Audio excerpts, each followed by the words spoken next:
All right, good evening everyone and welcome. My name's Glenn Horrocks. I'm the captain of Bushwalkers Wilderness Rescue Squad, and myself and Glenn Stracalge, a member of Wilderness Rescue Squad, have done a lot of work recently researching VH-MDX, and so have many other people. But tonight we'll be primarily describing the research which we've done leading to the identification of a new search area for this year. So that will be going to the Barrington exercise in October. So I'll hand over to Glenn, who'll give most of the presentation. There'll be a couple of bits on the modelling side of things which I'll cover, but most of it will be Glenn. So you ready, Glenn, or do you want to... Keep talking for like 30 seconds? 30 seconds. Maybe tell us about yourself, a little bit more about yourself. 28 seconds, there. That's right. Who's got a good MDX joke?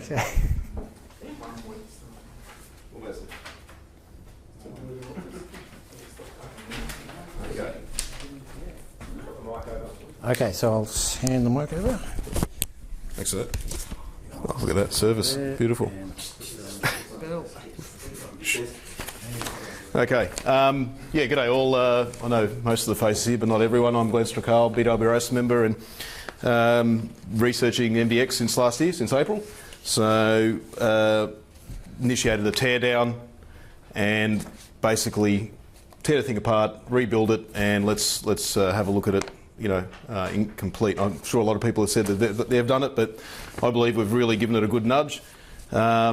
And I guess you'll see a snippet of it tonight. So we can't don't have the time to tell you everything and every bit of detail and so forth, but there's been a lot of work that has gone into this, and whether we'll find it now, tomorrow, or 10 years' time, or 20, I don't know. But we're certainly reducing the time frame, whatever that time frame is. That's one thing we're confident of. Do you have the clicker, or is it just keyboard? Yeah, just left button. And lights, camera, action? Yep. Okay. No, that's cool. We'll just use this. Can everyone see that okay? Or it might be blocking. How's that? Yep. All right. So that's what we're going to cover tonight. The main thrust of the brief is the most probable area.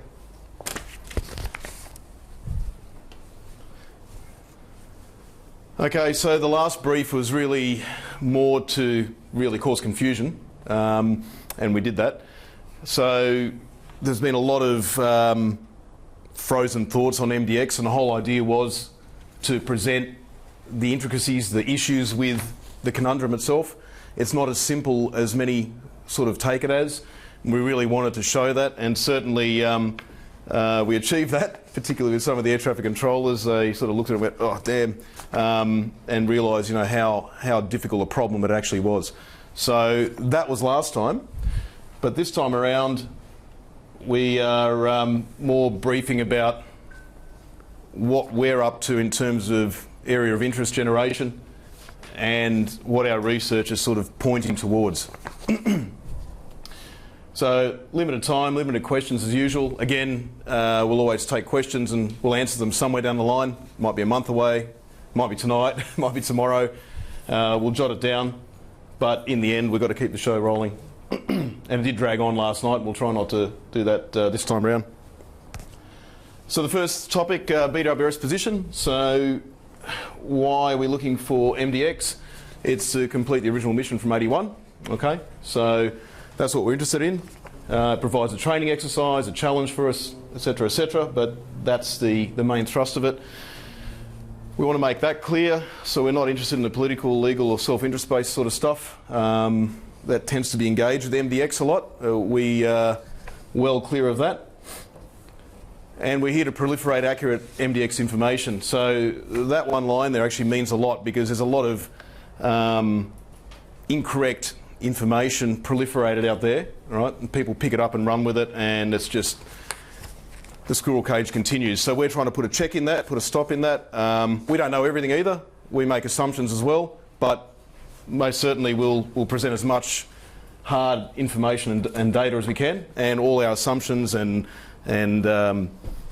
thoughts are all worded that way. Yeah. for anyone to be critical towards us, which is fine. So next topic, research update.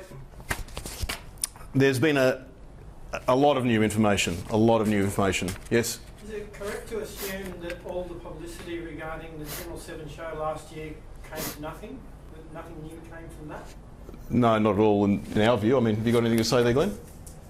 Well, certainly the aircraft has not been Right. Yeah. That certainly did not happen. But I mean, there hasn't been any follow-up stories or anything, so you assume that nothing new there have been some follow-up stories. For instance, that New Zealand guy put out some information about 2 weeks ago, I think it was, that there are other people who are putting information out. Fair enough.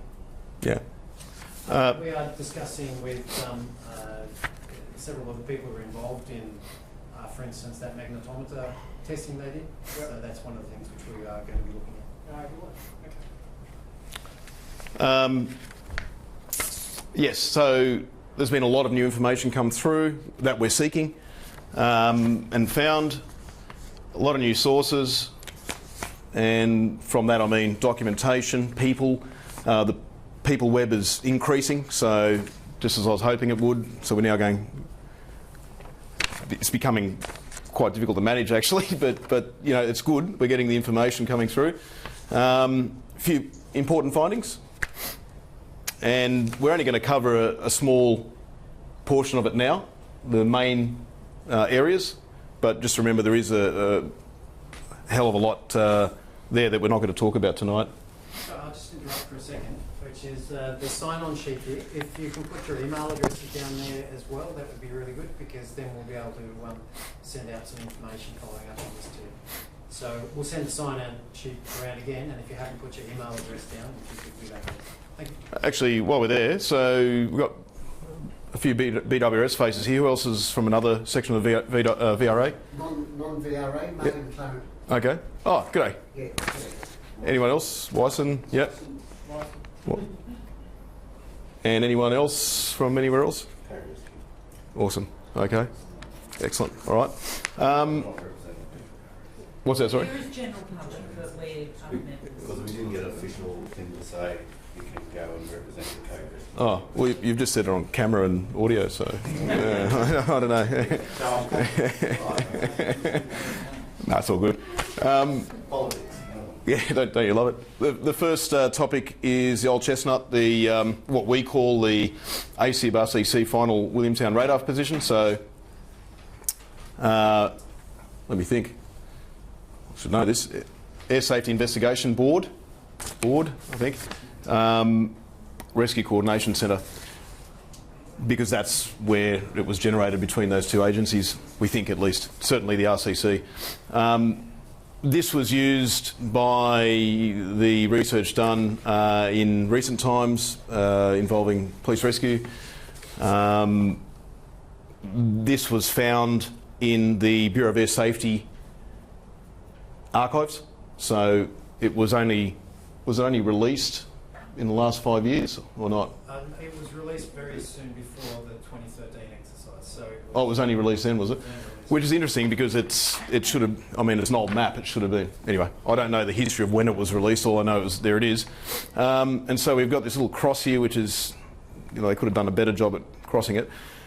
We don't know the origin. There's been, I mean, if it's a radar fix, you should have a bearing and a range. There should be a story behind it. We don't have any of that.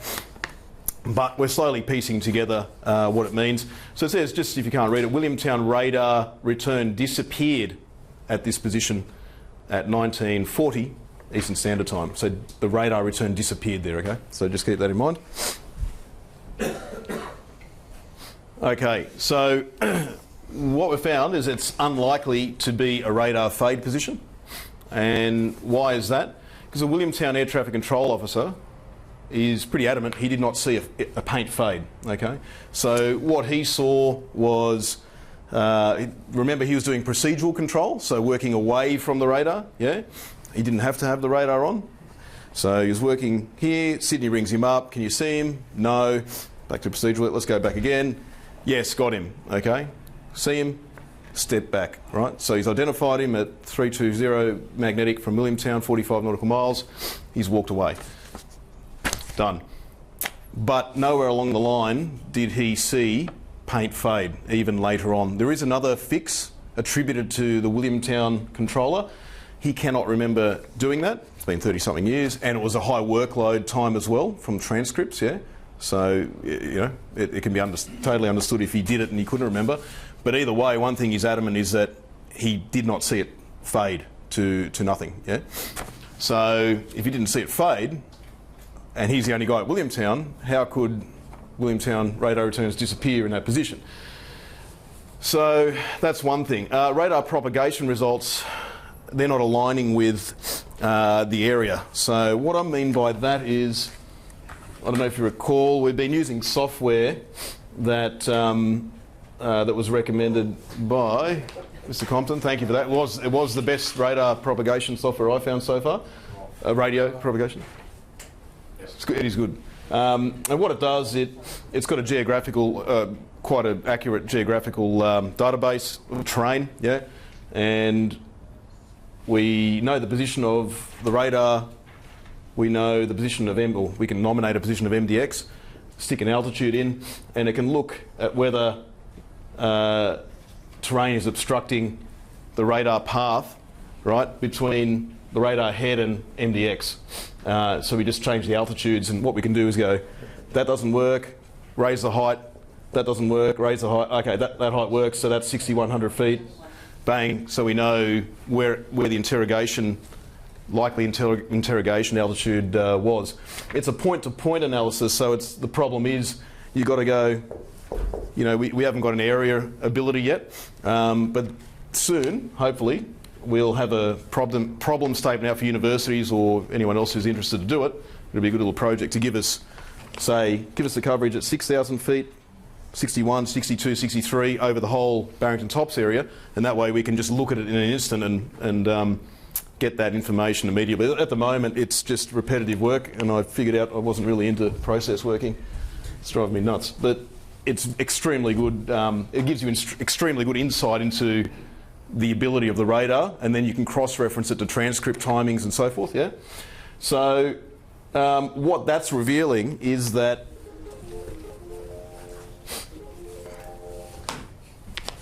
should I dance? What it's revealing is that if we have the Upper Williams River here, the Chichester, Gloucester Tops, right, I know this is not the best topographical map, Berrico out here. So what it's actually showing is that around the position of this fix, Upper Williams area, you're looking at around 7,900 and above feet, right? Out here, it starts coming down to 6,900, then it comes down around here to 64-ish, and then from here onwards it generally is 64 or below. Around here is 6,000, spikes back up to 6,500 there, but generally around here you've got this area of lowest propagation in that area. And what I've done is had a look at MDX coming this way, because that was the likely direction that it came in on. This side here is even higher, like 84, 83, all that sort of jazz. And even if you did this and turned around, you can see that you're looking at around 7,000 feet or higher, yeah? Now, the transcripts say at 3900 that we've lost him, okay, on Sydney. Sydney was attributed to that. So it says we've lost him. So that's the time where, by then, Sydney radar detected fade of MDX. The radar, there were two radars operated by Sydney Route Surveillance Radar, RSR, and the Round Mountain. So if that's Sydney, the Round Mountain is up near Point Lookout, okay? The Sydney one we found couldn't contribute to MDX positions, right? This one could, because it was perched on a 5,200 foot mountain, the Round Mountain. So it could look further, all right? So keeping all that in mind, was that just that one radar we're looking at, it had a sweep rate, so every 360 degrees, a sweep rate of 12 seconds, okay? So we haven't found the hard procedure for what is classed as a radar fade, like how many sweeps do you wait for before you say he's gone. Most controllers have hinted 2 sweeps, right? But then again, because I was staring at him and I knew he was going down, maybe the first paint could have been the one. The first lack of paint could have been the one. But we're guessing here. But certainly 2, so it's 24 seconds, which leads to around 38:30, okay? 30 seconds before, roughly. And what happened here was the 6,500 foot call. Yeah, okay. Is that referring to a height above sea level or what? Yes, above sea level, yep. There's nothing that high in that area. No, that's the aircraft. He's calling his height. Yep.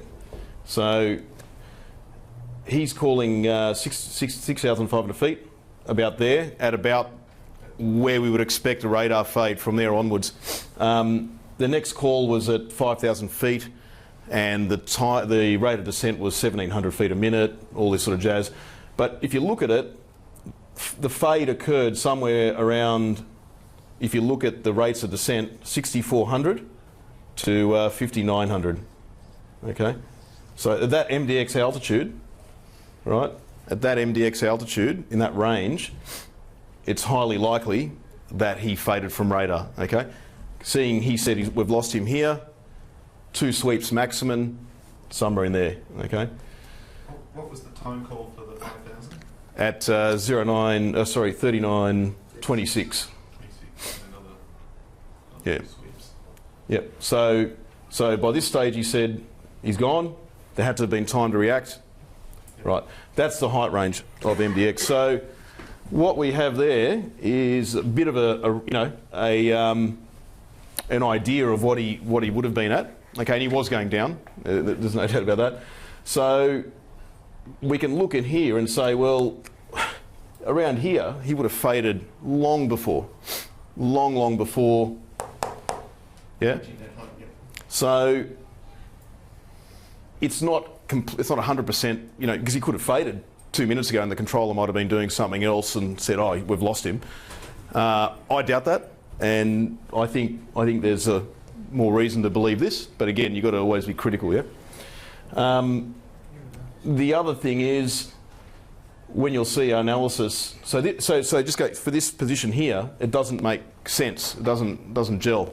For our look-see going sort of east-northeast, it actually, everything lines up. So his 7,000 foot call lines up in an area along track where he still could have been interrogated.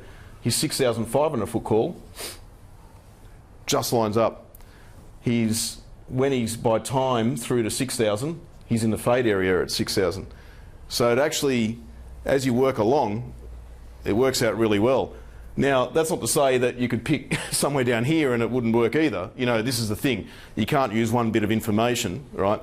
But certainly, as you'll see later, why we've gone this way, it's actually a really good indicator of it's corroborating evidence to suggest, yeah, it does make sense. They would have had him on radar, then they've lost him, and guess what? They've lost him right where the propagation tells us he would have been lost.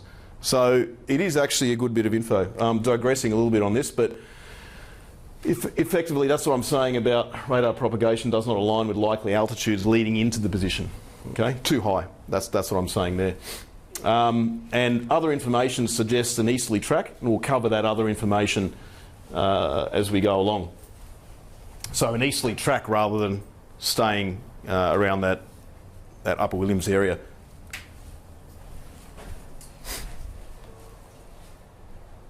So what do I think? I think it's actually, that position is actually the plot of a radar vectored aircraft post-accident to the 320 at 45 fixed by Williamstown.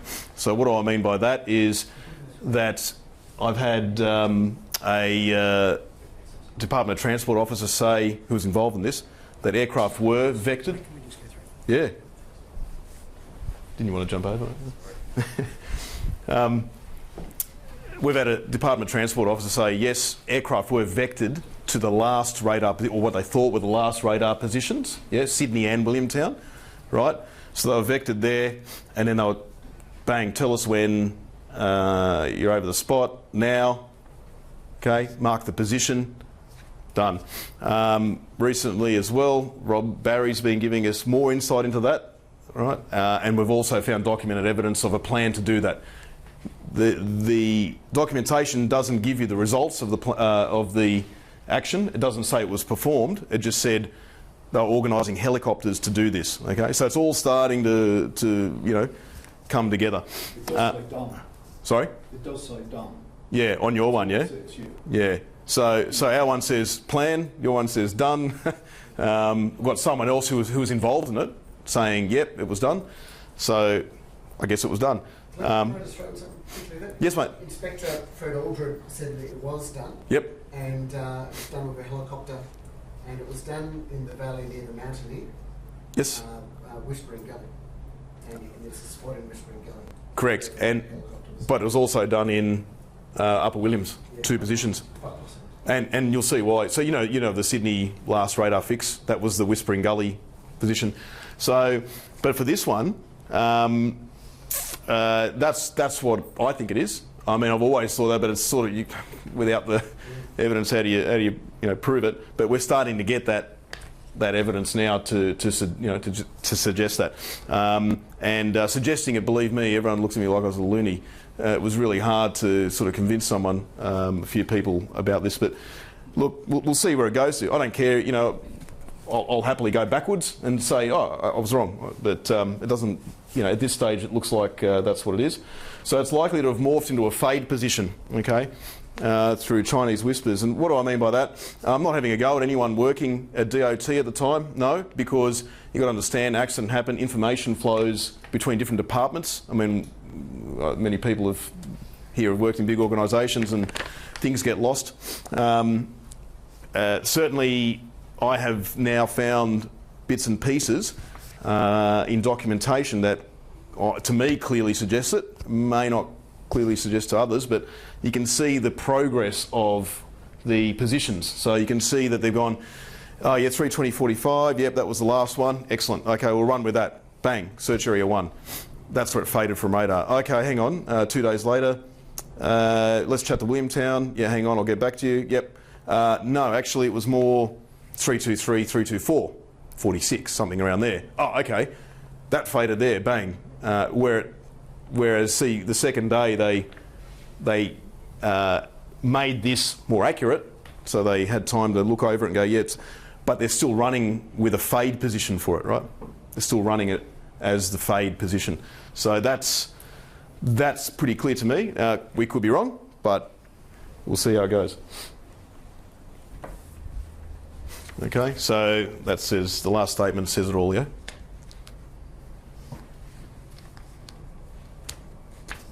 So misinterpreted as a fade position. That's what we think at this stage. So we're going to review this position. That doesn't mean we stop there and say it's done. No, we'll keep looking at it and keep looking at it and keep looking at it until the aircraft's found. So we'll always put doubt in our own minds about what we're saying. Because we went there and we need to keep analysing it, yeah? And that's it graphically. So just to fill you in, the yellow line is the 320 bearing out of Williamtown. The red one is the 325, okay, 5 degrees away.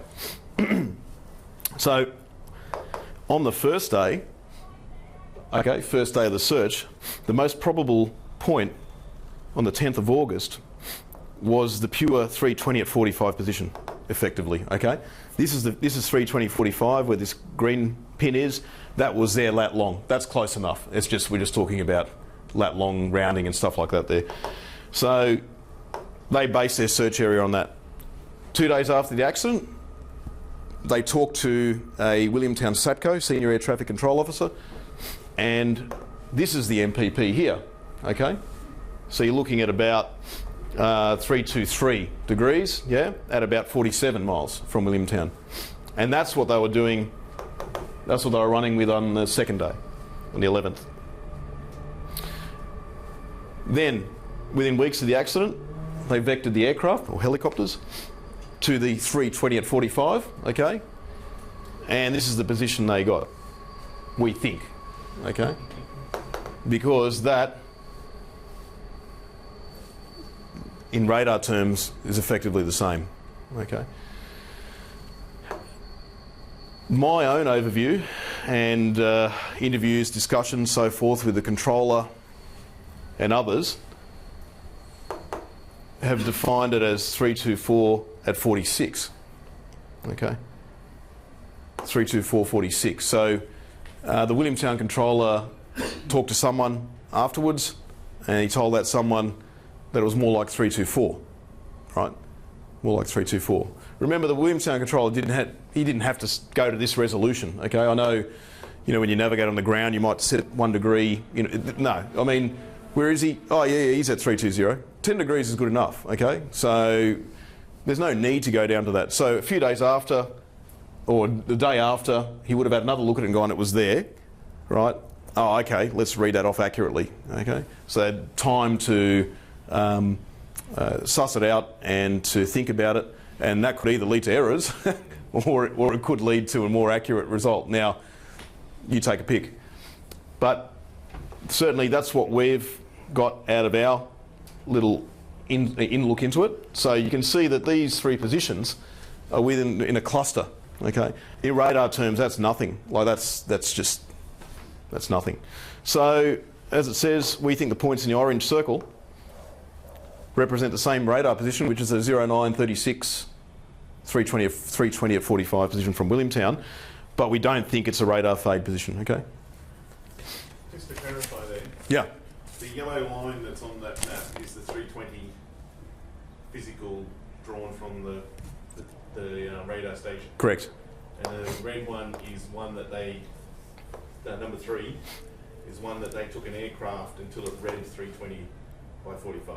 Yeah. Well, hang on. We think.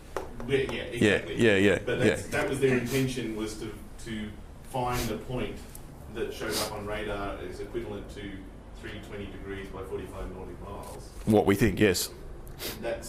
You don't have enough information to guarantee that that's where they were. Nope.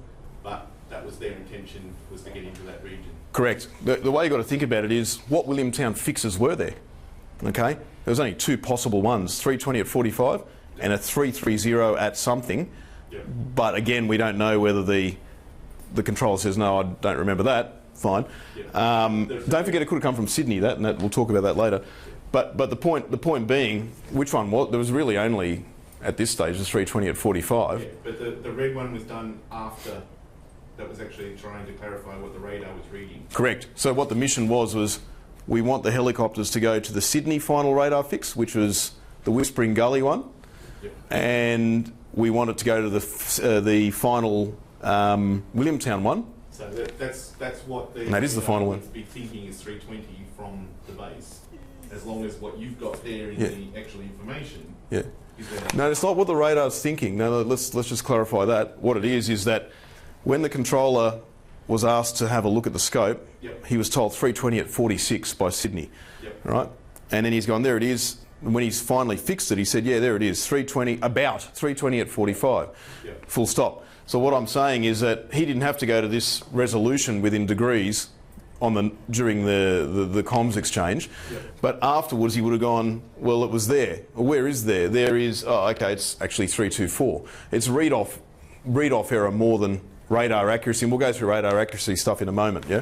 No, I'm just trying to clarify whether that red one was done after the fact by rereading radar, watching a live aircraft. Correct. Yep. So the helicopter, top. Yeah.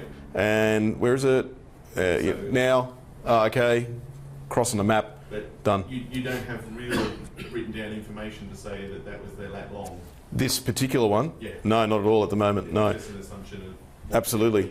Absolutely. Yeah. So, but if you have a look at all the documentation, and we'll find it.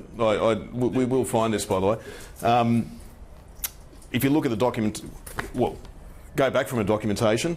How many Williamtown fixes were there? Like I said, 320 at 45 definite, maybe at 330. But the 320 at 45 at this stage was the one always discussed in the appropriate documentation that we have, okay, in regarding the search. And the 330 is that, it appears that it might have been Sydney that said it, okay? So are we 100%? No, we're not 100% with anything. But what else could it be? you know, what else could it be? It was the final Williamtown fix because it was the only fix. So it's final, but it's not fade. Two different things, yeah? Final and fade, totally different. And you see the confusion in the communications between Sydney and Williamtown, not on the radio, on during the accident, afterwards, between the two agencies. You see, first they nominate 320 45, you know, and he faded between these times, and then the next day it was this. And you know, you can see when you see it, it's quite clear, but it's also muddy. Anyway, we'll find it one day, but at this stage, that's our best guess. Yeah, and it is that. It's a guess, but it's a good one. It is based on information that is relevant. So the Sydney deposed final radar position. So this is another one. This one's 10 nautical miles to the east of the one we were just discussing, the Williamtown one. So it's a hell of a long way. It has to be different because, as you'll see, radar errors are just simply not that huge. We call it the deposed one because it was deposed as evidence. Yeah.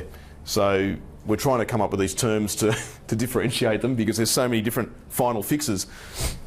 Why was it deposed? Sorry? Why was it deposed?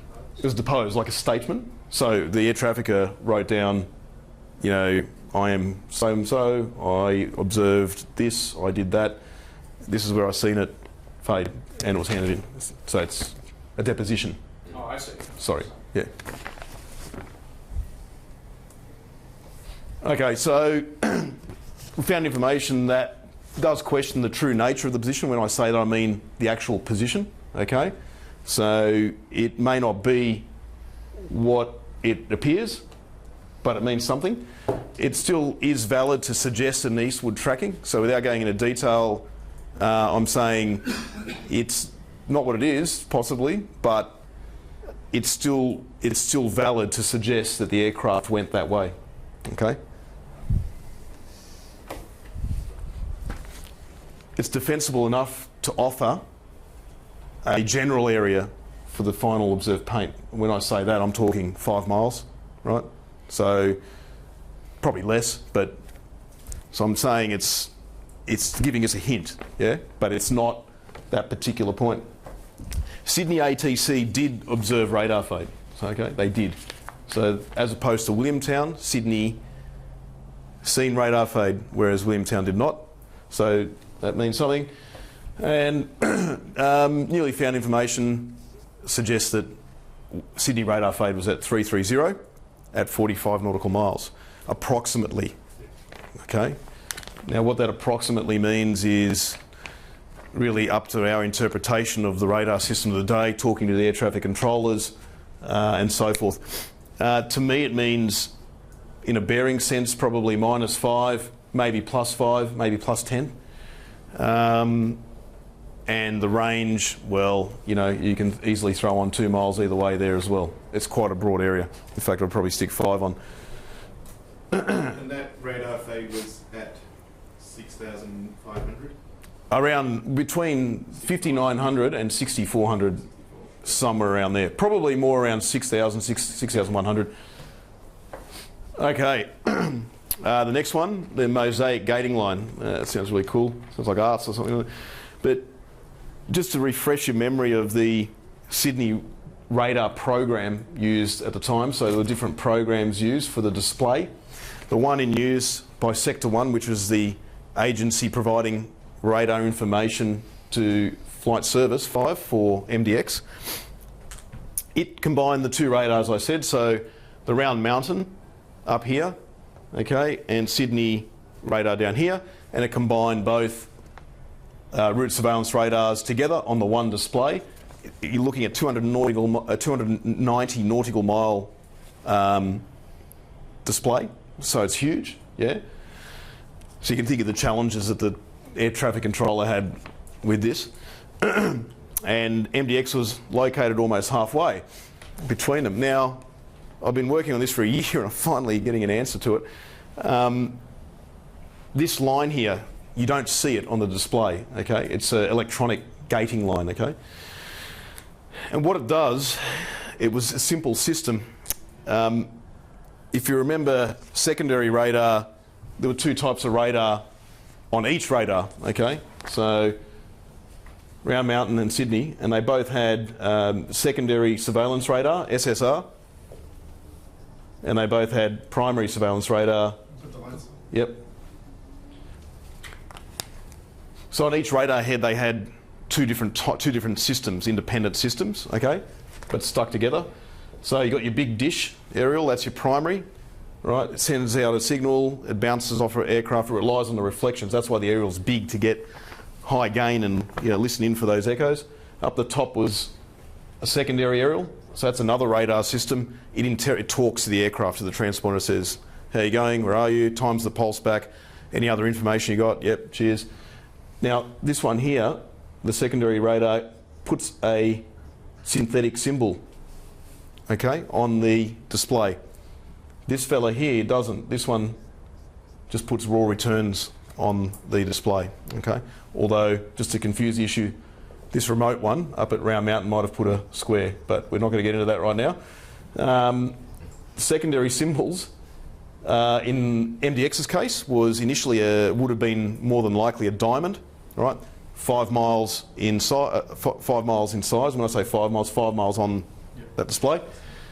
And then when he changed code, it would have been a circle, again 5 miles roughly in size. What would happen if, say, an aircraft was at 20,000 feet here and both secondary radars interrogated it? What would happen? It would get a symbol from one and then a symbol from the other, and that's messy, yeah, right? So to prevent that, this electronic gate is in place, okay? And what it does is, north of the line, it only uses the Round Mountain secondary returns. It displays only the Round Mountain secondary returns. And then south of the line, it only displays the Sydney ones. Yeah? What's good about that is that if, as MDX is it could only be interrogated by the Round Mountain RSR, if it went south of this line, there would be no returns, would there? There'd be no SSR returns, yeah? And that's really, that's handy, okay? But we haven't confirmed whether the primary, the PSR, was gated in the same way. I know I've been bothering you, but and every tech in the country, but we need to know whether that was the case, because then we can knock out another area below that line. Well, not, you know, you'd have to put a buffer on it to allow for dead reckoning tracking after, you know, but still you're reducing a significant area. So that's a good find. It's taken a while, but it finally got there, and it was a good result that they said that they didn't, that it was just a simple system, and I've got the text to prove it now, that south of the line, no more Round Mountain, bang, you're out. We just need to find whether the primary was filtered out as well, okay, or gated out as well, and if so, then we can apply that gating line to area reduction, okay. The interesting thing is, if you just kill the lights again. What was the order of accuracy of the gate? Yeah, again, we're trying to find that as well. Well, I got told it was from 3 air traffickers at the moment. It was quite sharp. Okay. Like within a mile? Or yeah. A couple of miles. Yeah. Well, yeah. Really, really sharp. So, but again, it's interpretation. It's 30-year memories. I mean, you're right. What if it was a 5 mile line?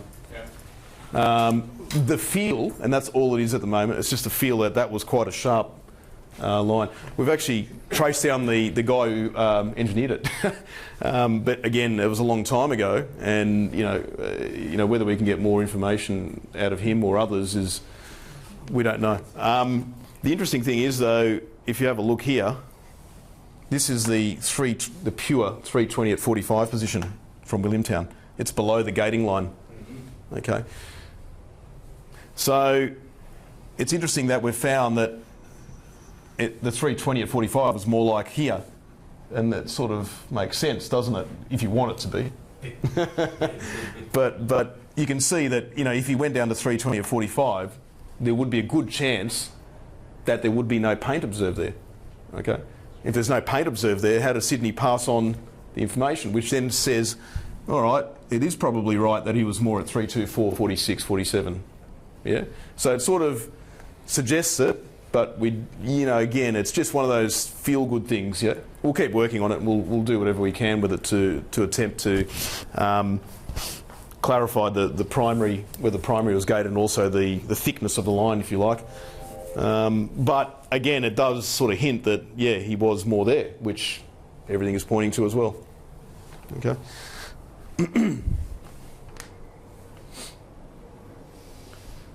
Okay, so it prevents two secondary surveillance radar symbols being displayed for the same aircraft to avoid the muddling. Primary returns may not have been gated because if they were both slashes, it wouldn't really matter, it'd just be a bigger blob. But then again, if it was a square that was coming from the remote head, then it's another story. Going around in circles. So one SSR source for each display section, as I said, north and south. It was a simple system. North one radar, south the other. And we don't know if PSR used the same gate, but obviously it'd be useful to know that. Final observed radar track.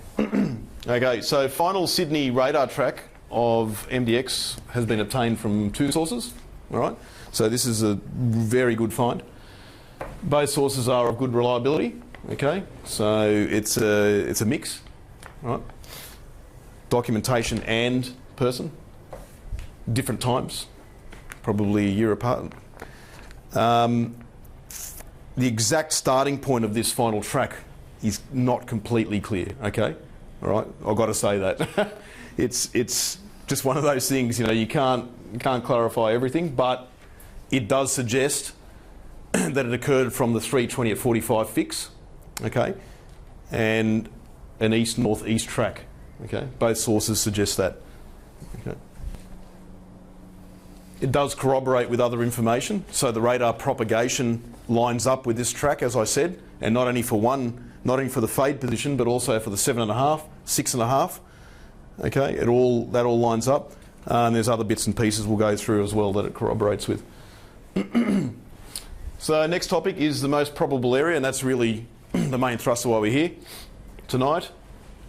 So if you read that first statement.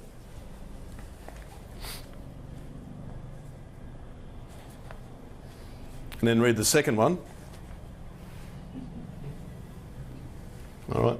So it's the most probable area that our current interpretation, right, of the currently available information and data leads us to,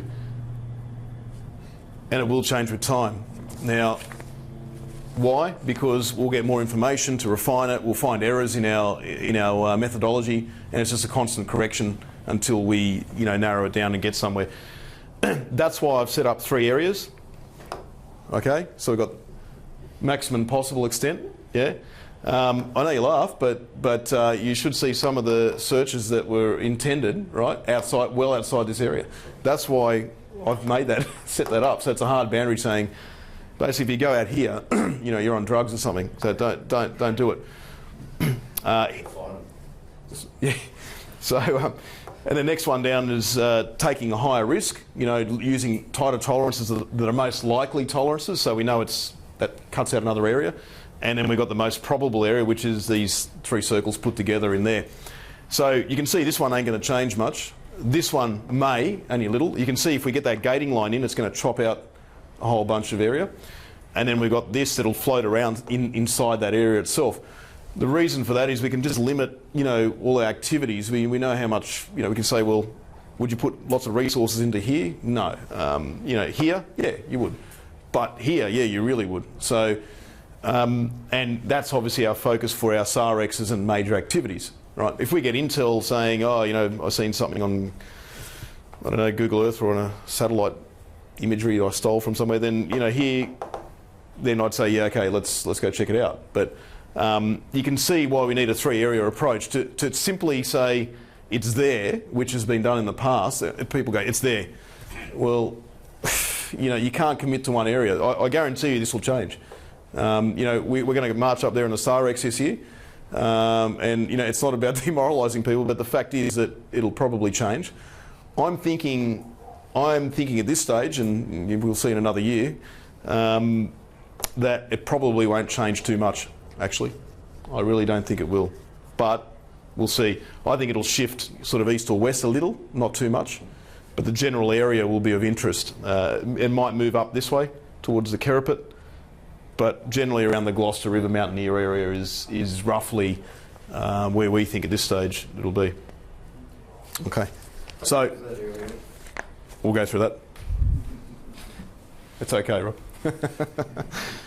So They're really laughs. They're just internal chuckles that you're not supposed to hear. what's that? Yeah, I know. It's all coming out. Flight path. So what do we think? He accumulated ice. Yeah, it's pretty obvious. He turned south. Okay, we'll have a look on the map in a moment. He was radar observed to turn south, sure. A slow turn to an east-northeast final track, and that's coming from controllers involved, right? Because the transcripts suggest it to some extent, but there's a lot of ambiguity in there as well, and we'll talk about that later. Accumulated more ice because your reports picked up more ice, which obviously led to the downward flight path vector. And you have to consider both. He either maintained lateral control, so roll control, which is important, I'll explain that later, to impact, so basically he could control his roll, his direction, but he couldn't control the downward flight path because of the accumulated ice, okay? So that's, yeah, that could have happened, absolutely, if he kept his speed away from, you know, an elevated stall speed with all the ice, that's absolutely possible. But he also could have slowed down and tried to climb, and then obviously with that flick over, spin, spiral down, both. He also had no artificial horizon. Correct, but he did have a roll access autopilot. Okay, so he did that. So that was obviously of benefit. There's been discussions about that just as well, that the autopilot shouldn't be using turbulence and everything, but I ask you, if you didn't have any primary instrumentation, would you really care about that? No, there's a rule in the CARs that allows me as a pilot to say, you know what, stuff your rules, I'm doing this because I need to survive. So whether it would have cut out all the time, you know, through, you know, overgain, or who knows, but you just put it back in and put it back in and put it back in. Either way, either of these options to me are feasible. To you as well, I hope? Yeah, good, just had to check. And in our model, we assume that MDX slowed down from a cruise to a climb speed in the final minute. So basically he's tried climbing leading up to the initial Sydney radar fix, and then he's said, I'm struggling to get 8.5, okay? And then we think he's gone probably into a cruise profile, right, to get out of there. And then we assume that he's entered the 320 at 45 fix at a cruise speed. And when I say cruise speed, it would be an ice accumulated cruise speed, so it would be a lot, you know, a lot slower than a normal cruise speed. And then obviously, as you're descending down, I mean, you've just been told safety height's 6,000 or whatever it was, and you're coming and you're approaching that. I mean, you would have to try something, you know, and that something would be to probably climb, okay, and then that means raising your attitude and slowing down, right?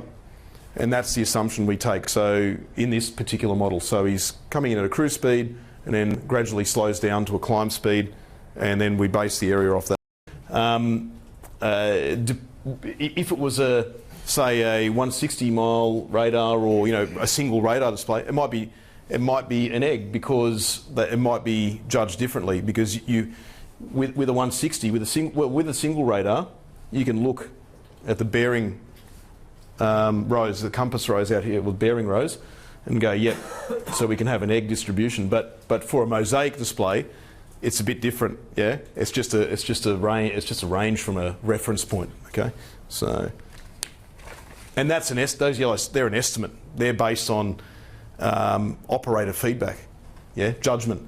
But then again, it was judgment that was used to determine the position. So nothing's 100%. Yeah? To give a bearing on those ellipses you've got, how far away is the Round Mountain tower? 102 nautical miles, 100 and... On the northeast? Well, northeast. Northeast. Yep. Yep. So I think what people are looking at is that everything is looking from Sydney, but that radar is so far north, so relative to this, that's where the area is in an ellipse that facing that power. Yeah, the ellipse, if you could just turn it off again, thanks. The ellipse has to face, well, you know what I mean, be normal. The longest axis needs to be normal to the radar head. But look at Williamtown, it's facing the other way because Williamtown is down there. And Sydney is not relevant at this stage, so because it couldn't interrogate. Okay, so, yep, so we've got the final track, yeah, leading off. We've drawn this one in here as well because we want to, as I said, this Sydney final, the deposed fix, the one in the deposition, still means something. So what we're saying is we're going to consider going to it, and we're also going to go on the other two bits of information that coincide and then combine them together in a statistical analysis. Yeah. One reference in the Channel 7 documentary said heading towards the coast to lights that you could see on the coast. Good question. Do either of those align with known light sources? Absolutely, yeah, absolutely. We're going to cover that, but we'll quickly do it now. That one there is facing the township of Gloucester, which is just here. Okay. It's also, if you project forward, it's Taree. This one here is looking at Foster. So yeah, and if you, unfortunately, I couldn't get the topographic map working, which makes it difficult for you guys to have a look at where we are here. But you know, you can see the main range. The peaks are here. Yeah, the main range. So you can see that. Somewhere along the line, there's a good chance he could have been on the lee side, or he was on the lee side of the mountains. Being on the lee side as well, being orographic cloud, okay, so the cloud was forming because of a southwesterly flow, and most of the cloud was on the south and western side. There's a good chance he could have seen those towns and just headed for them, absolutely. The cloud tops are only occasional to 12,000 feet forecast, and I think in the range of 6.5 to 8, I can't remember, forecast. We've also got reports of aircraft now on the night within 10 minutes or half an hour, and they talk about what was there. Yeah, and the cloud tops 8,000, 7.5, all this sort of jazz. So you know, there's a good chance he would have seen that, absolutely, and he would have just gone moth effect, whoop, go straight for the light, because you would do that too. But remember that only a minute and a little bit after that position, he reports picking up icing again. That does make sense when you look at the track because he's coming into the upwind end of the Gloucester tops. And what's going to be there? Cloud. So it sort of all makes sense, but again, you can make up any story you want with this MDX thing. So. You point to Kerry's Peak, Oh, where is it, mate? Is it? Or is it a bit further south here? Yeah. Okay.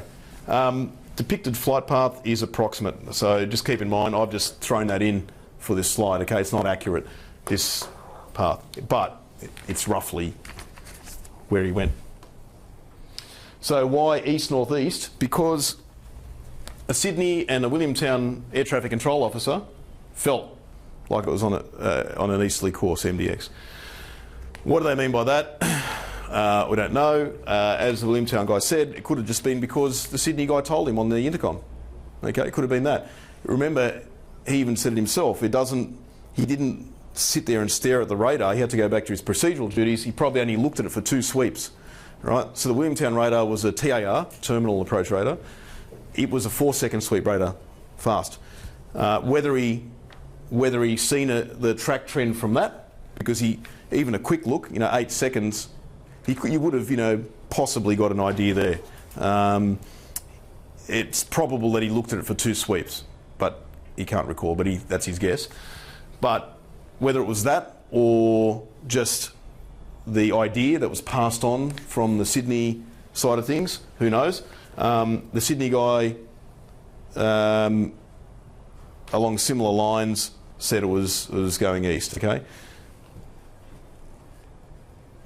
So one Sydney air traffic control officer made a deposition saying the final paint was over here, to the east, okay? Well, let me just clarify that. It is to the east-northeast of the 320 at 45. Like not that he said that, but where it is in relation to the 320 at 45 fix is east-northeast. Sydney radar fade recorded it. Oh, I didn't cover that. So let's just go back one. See this shaded area in here. So there was a transcript that said Sydney radar observed MDX fade at approximately 330.45. Okay, that first grey line is the 45 nautical mile arc from Williamtown, right? That is the 330 radial, that orange line. So here, in theory, somewhere either way. Okay, as I said, plus or minus 5 without doubt. Okay, on 330 without doubt. Possibly plus 10 as well. Why I say only minus 5 is because he observed it at 320, so he must have seen it change to say 330, okay? Which means minus 5 is the applicable tolerance there in my view. But obviously down the other end, you know, who knows? I would say plus 5 still, but it could be up to plus 10. It's take a pick at the way you look at it. Yeah. On your little map there, where are the peaks that would block the round mountain? None, nothing here. So just whack the light on. So you have Round Mountain. Yep. Okay. We have the Barrington Tops. Yep. And then we've got this road, and it goes to Port Macquarie from Armadale Way, yeah? What's it called again? The Walker. Yep. Walker. No, not Walker. It's the road from Walker. Yeah, that's the one. And there's a range here associated with Mount Sugarloaf, I think it is. Yep. And there's one peak here that causes a lot of grief, and some associated peaks out here. So it's actually not, it's about almost halfway, a little bit offset to the south, but it's the one that's causing all the grief. Well, not grief, it's just blocking. And so at some point on that track across, yeah, he's going to disappear from radar at that altitude no matter what, because the mountain can't see him. The mountain's blocking the radar's vision. Yeah, but hang on, don't forget there's other mountains here too. But that's what you're talking about, where he appeared and disappeared. Yeah, it's nothing here. Nothing that's going on here is blocking. What it is if you have a look at it, Round Mountain radar here, MDX is here, and you have the effects of Earth curvature as well as the mountain range in between here. Right? Okay. Then you move a little bit to the east. So actually all the way out here to the Sydney initial fix is quite blocking. Oh, it's blocking on that side. Yeah. To the west it's actually 8,000, 7, that sort of stuff. But as you move east, it starts clearing up. Okay, and then you start getting propagation down to 6,000, 6,400. To the roughly to the east of the upper Gloucester River Valley, okay, the upper Gloucester River Valley, near Gloucester Tops, around that area there. When you move east of there, you're getting 6,400 feet, 6,500 feet, probably the highest, okay, but generally 6,000, 61, 62, 63, lower area, and that goes for quite a way. So anything west of generally west of the upper Gloucester River Valley and Gloucester Tops, you're getting quite high screening altitudes for MDX. Yeah. Lights, please, Keith. Thank you.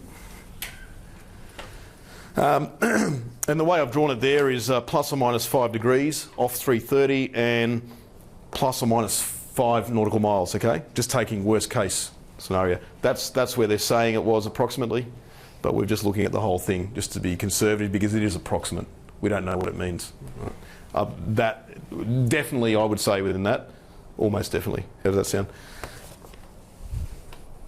Definitely. Yep. So east-northeast was suggested by 2 separate sources. One was documented. One was a person. A air traffic control officer at Sydney recalls quite clearly a gradual turn to the east. From that turn south, gradual turn to the east. Gradual, slow turn, he describes it as, to the east. To an east-northeast track. There you go, whoever was asking that. So Gloucester, Taree and Foster townships were in sight of that track if he maintained it, yeah? And obviously, depending on where he was pointed, determines which township he was looking at. Don't forget, Gloucester was, fairly close by as well, so not a big town, but We mentioned that MDX may have ended up on the lee side of the cloud, therefore exposing those townships, okay? And then the moth effect takes over, go for the lights. So that's absolutely a possibility, and anyone who's been up in the tops, you would have seen that. Certainly, geez, when the LiDAR search was a classic example, there was snow. There was snow on the western and southern sides, but there was nothing. It was clear skies on the lee side. Beautiful. And clear skies beyond to the south as well. It's just in that uplift section. What I'm getting at here is, if you could with the lights again, Keith, thanks.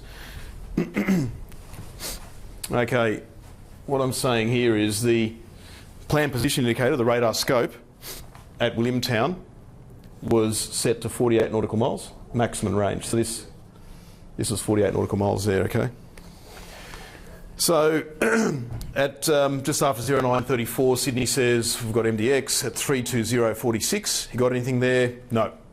Okay, basically he didn't. The Williamtown guy says no, I don't see anything. Cool. He comes back a minute and a half, 2 minutes later, whatever it was, and says got him. Okay.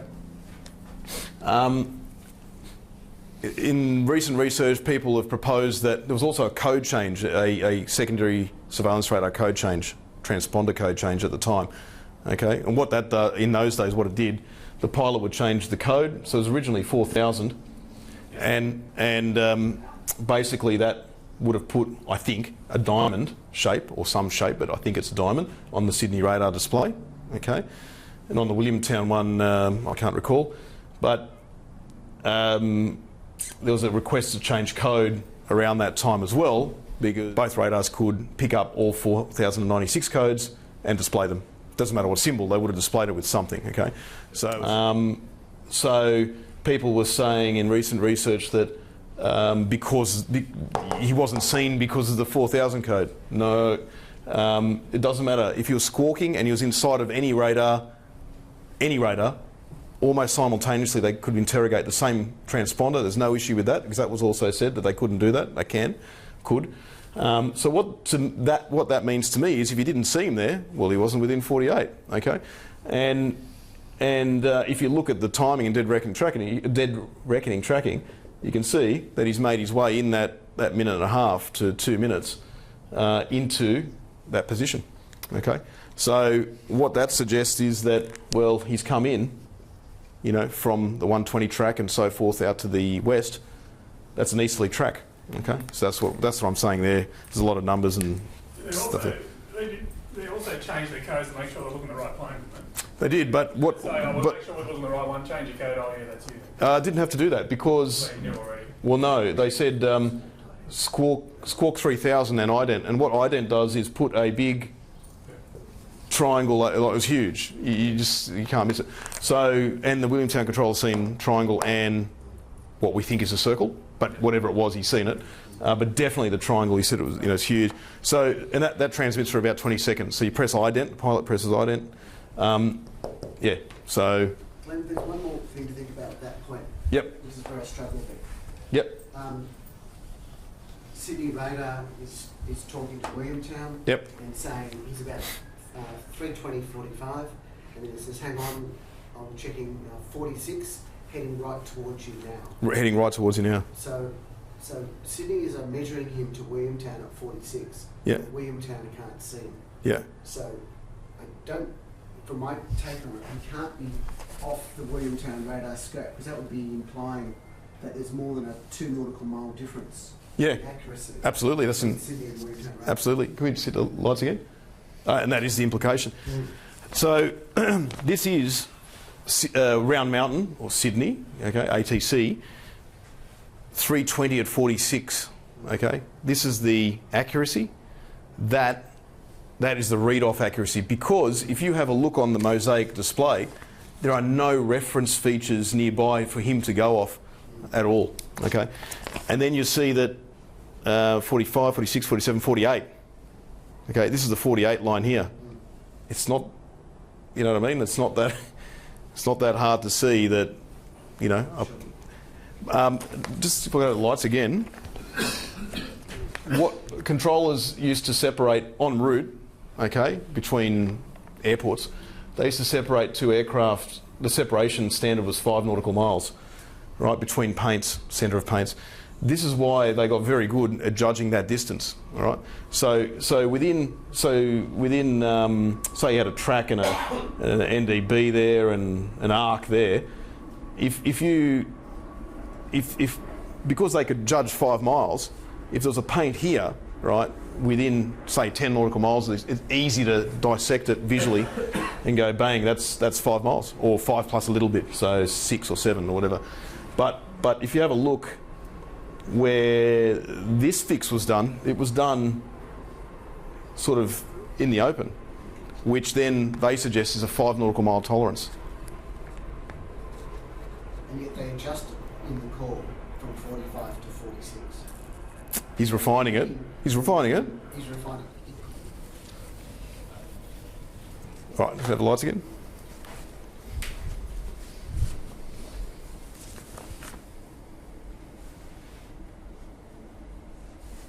Okay, yeah, so, right, so that's just a suggestion, yeah? And like I said, that last point, definitely not due to SSR code. You forget about that, okay? If anyone tells you that, that's total bollocks.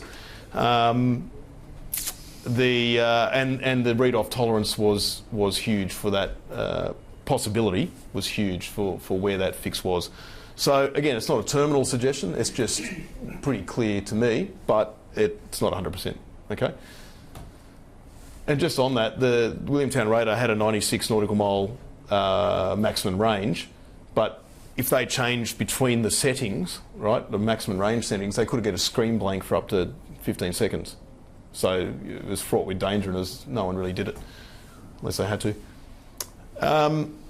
Okay, so I'll just start this off and then I'll hand it over to Glenn, who's the expert on this. So deviations and statistical distribution. So all data is subject to a deviation, so measurement is rarely pure, and what I mean by that is, in this case, 320 at 45, as we've already sort of seen, it doesn't necessarily mean it's 320 at 45, yeah? And it's contingent on the way it was measured, so what was in a rush? Did he use a ruler? Did, you know, rate of looking at it, the tools used, you name it.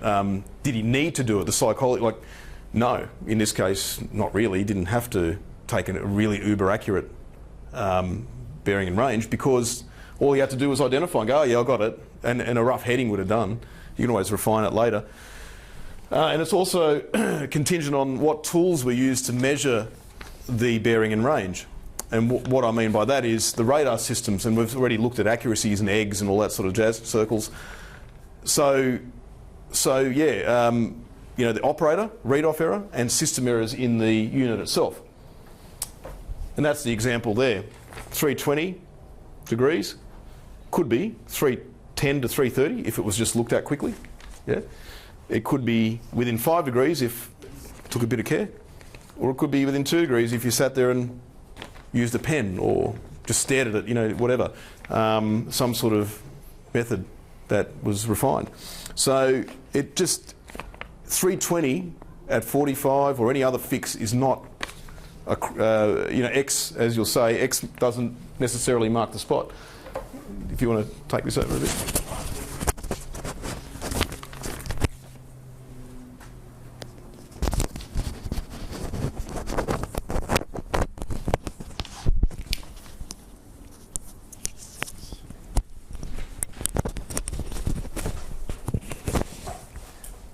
Okay, so I'll give you a quick introduction to the way which we've converted. So Glenn's produced a scenario. So the question is, well, how do we then put an area on the map, and an area which actually means something? And so the approach we used is what's called a stochastic analysis. So this is a approach which is based around mathematics of probability distributions. I won't go into the details of it. We're not here for a maths lesson. But just to give you a quick overview of what we're talking about.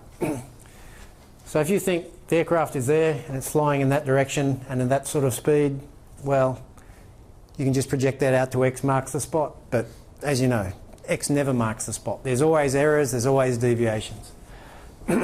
So just to expand on that a little bit, So for instance here you've got, there's uncertainty in the range, so the aircraft starts there, and well, the centre point of the distribution is this point here, but it could have been a bit slower, it could have been a bit faster.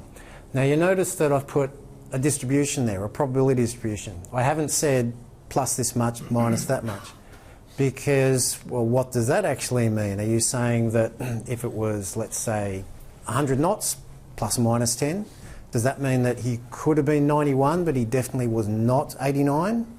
That doesn't really seem to make any sense either. So we've done probability distributions, which are, you can shape to any shape you like, but generally using the normal distribution, which are open-ended. They go as far, they go to infinity in either end.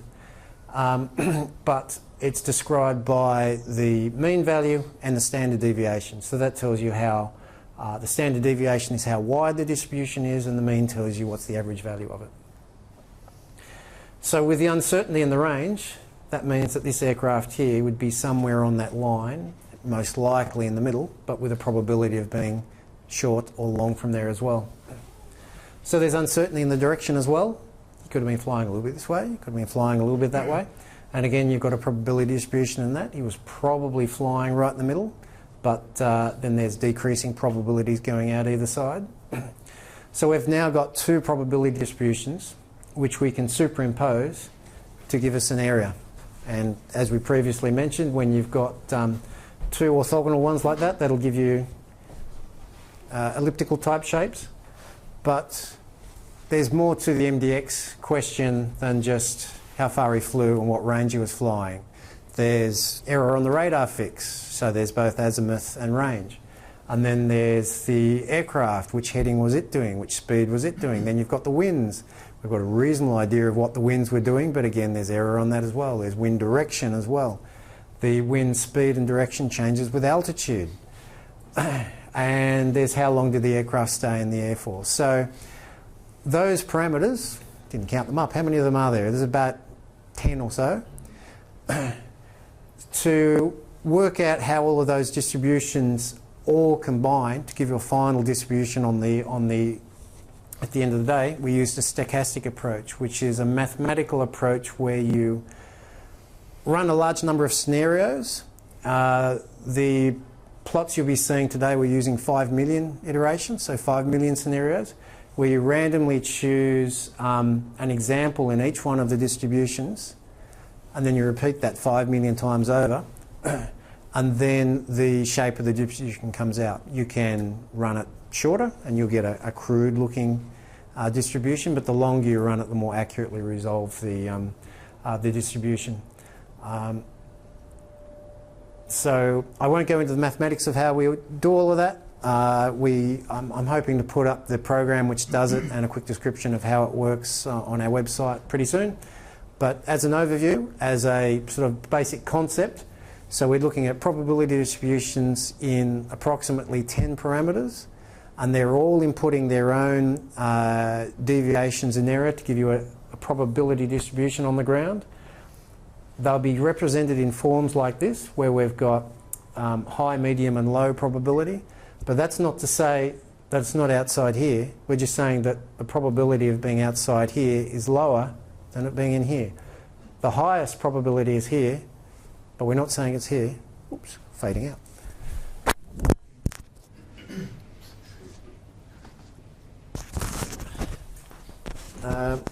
Yeah, so the highest probability is there, but as I said, it can be anywhere in this distribution. It just means that the search area should be focused on the highest probability area.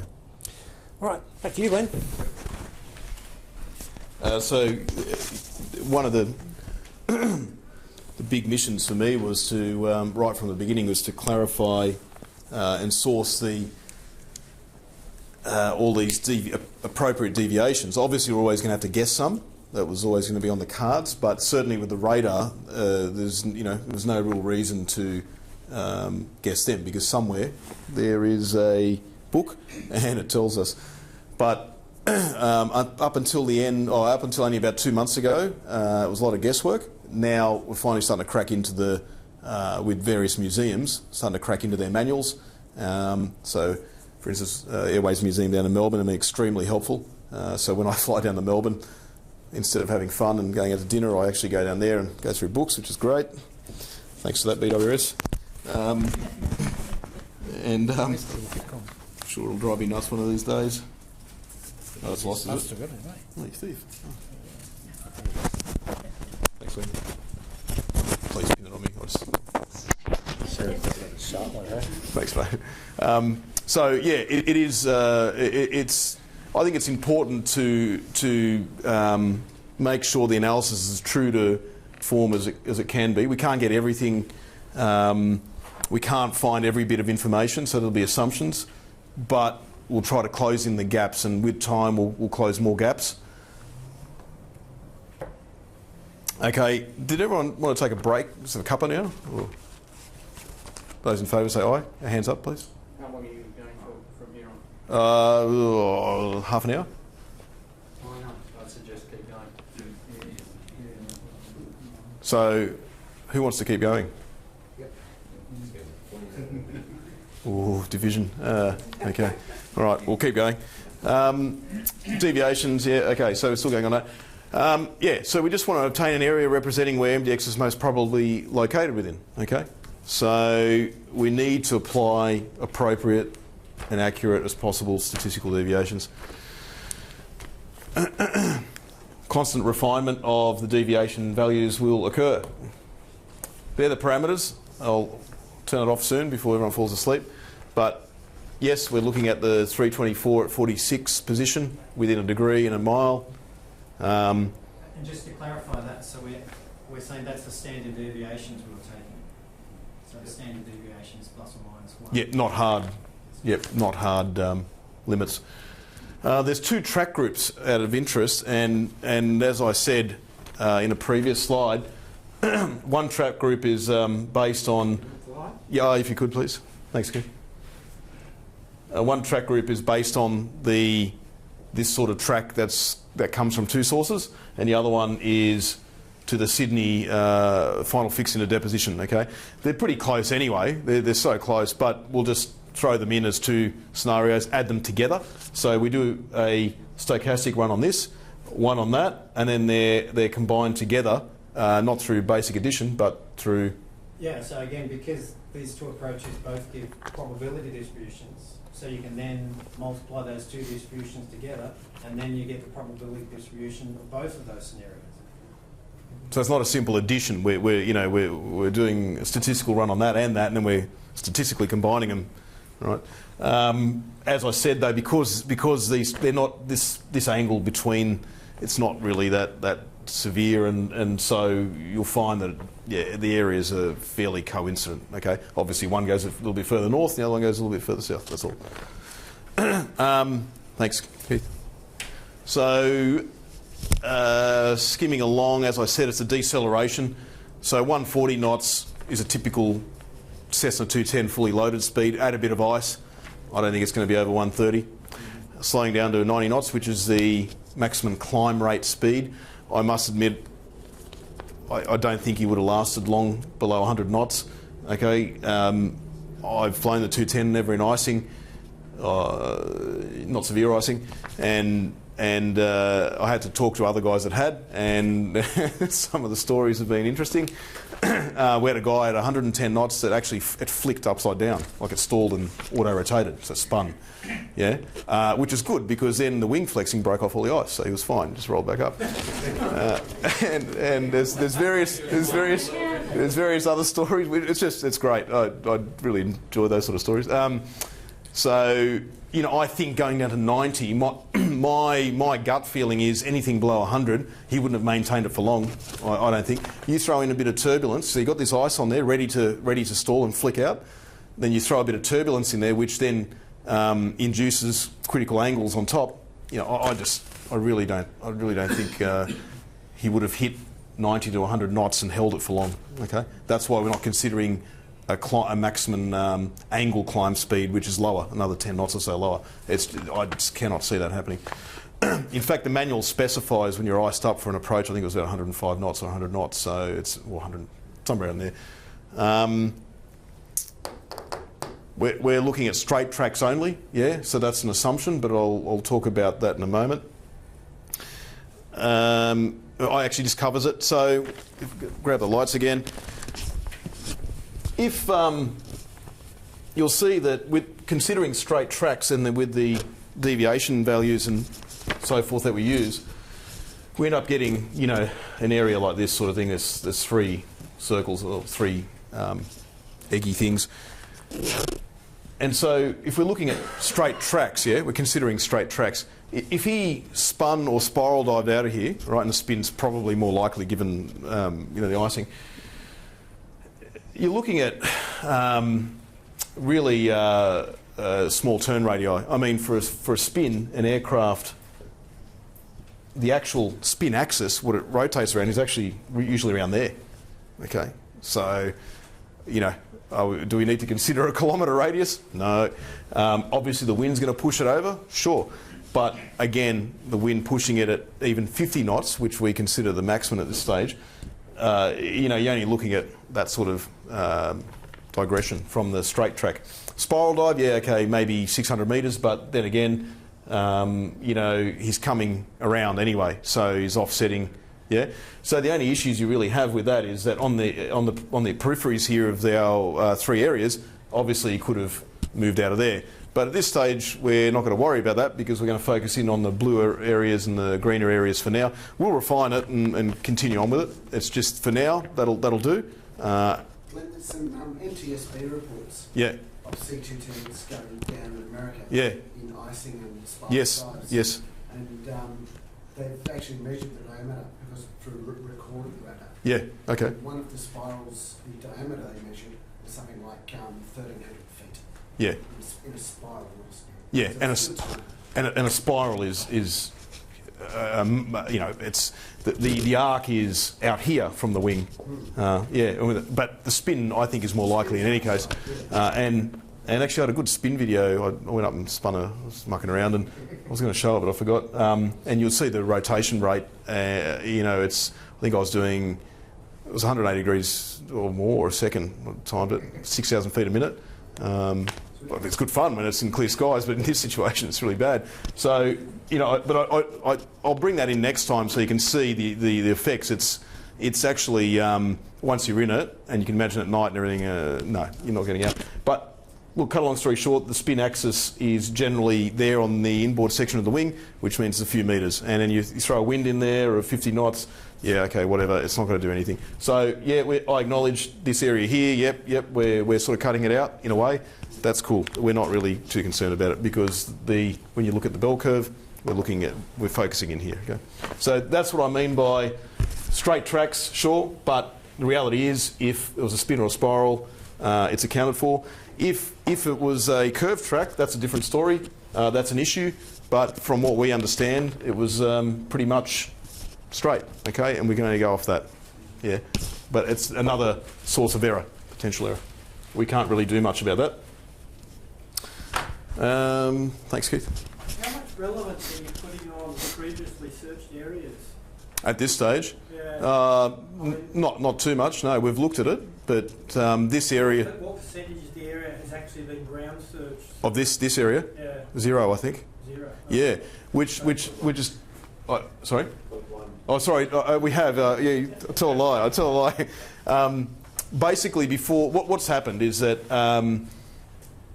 this area I've been interested in since I first joined last year, and a few members in this room have gone up there on recce's, and we've also had a targeted search for a witness report. Okay, and we haven't finished off that area. So the activity started from 2014. We see no other evidence at this stage. I'm not saying they haven't searched it.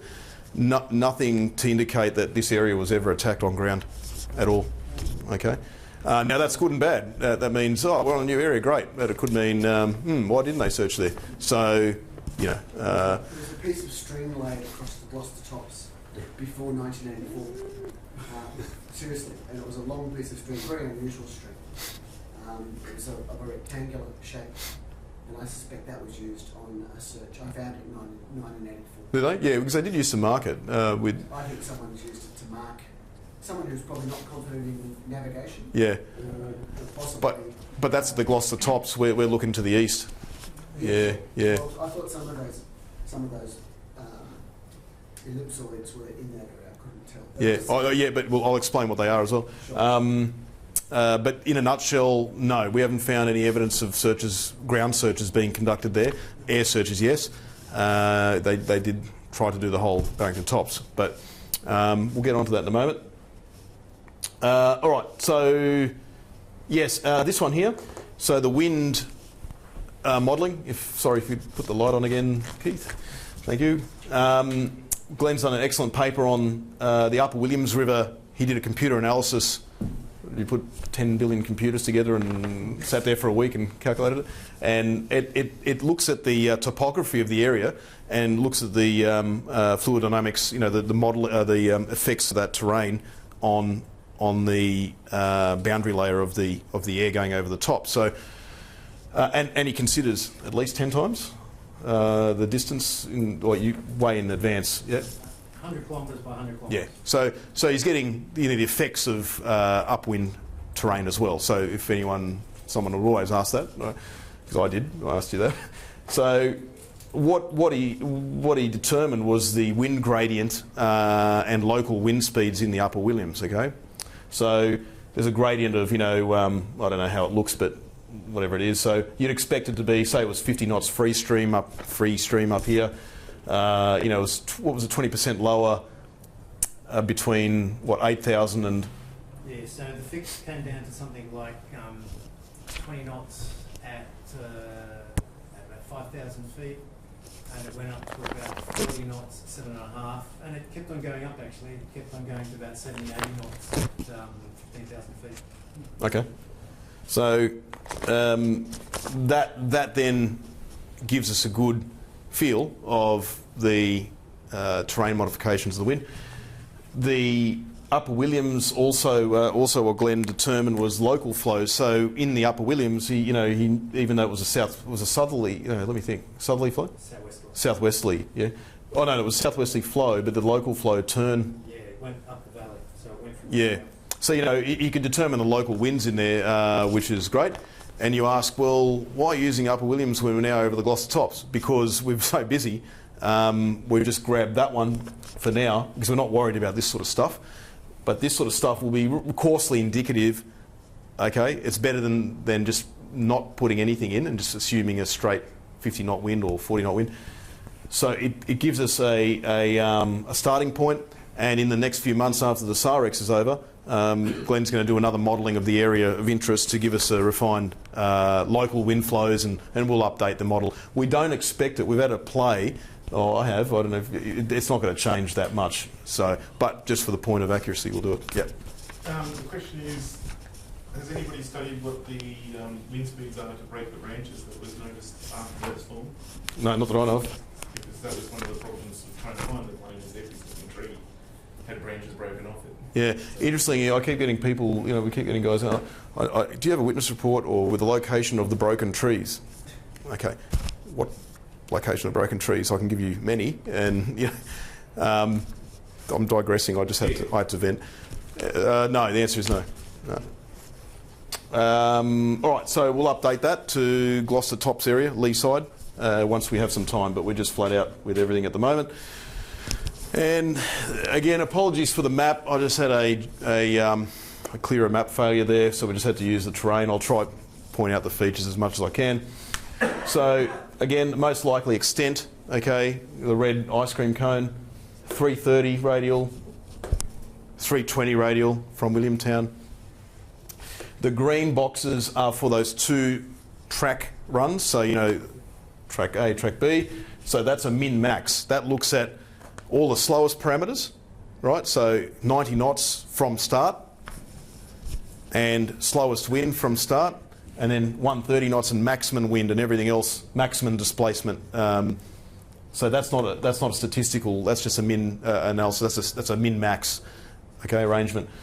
Just to get a broad view of what's going on, and then inside it we have three areas for each analysis, and what they represent is the first area here, the westernmost one, radar fade. Okay, we'll go through all this in a moment. So we didn't allow where did he likely radar fade based on that 38 093830 to 083900 fade area. Okay. Then we said, where's the 5,000 foot call made? Because that's important.